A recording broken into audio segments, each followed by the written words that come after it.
अंधविश्वास करुण परिणति गुणी गारेडी सन्देह हत्या गुणिया सन्देह जड़े व्यक्ति को हत्या कर कोरापुट जिला बैपारीगुड़ा थाना अंतर्गत घुमरा पंचायत झड़ीगुड़ा गाँव में घटी एभली अभावन घटना।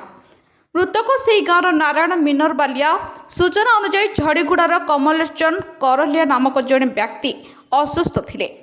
गतकाली रातिरे गुणिया भावे औषध देवाई नारायण मिनर बालिया कमलोचन को घर को जाइथिले, हेले रातिरे कमलोचन को हठात मृत्यु होइथिला। कमलोचन को गुणीगारेडी करी हत्या कर जाइथिबा संदेह करथिले परिवार लोके। घर को आसीथिबा नारायण मिनर बालिया उपरे संदेह बढ़ी जाइथिला। यहाँ पर प्रतिशोध परायण होई कमलोचन को बड़ भाई हरिबंधु करलिया नारायण को हत्या करिसेंती। काठ फालिया साहाय्य नारायण को मुह एवं मुंडरे पिटी पिटी हत्या करिथिबा अभियोग होइछि। सेपटे हत्याकारी को उचित दंड प्रदान पर दाबी होइछि। घटनास्थल में बैपारीगुड़ा थाना अधिकारी एवं कोरापुट साइंटिफिक टीम पहुंची घटनार तदंत करुछंती।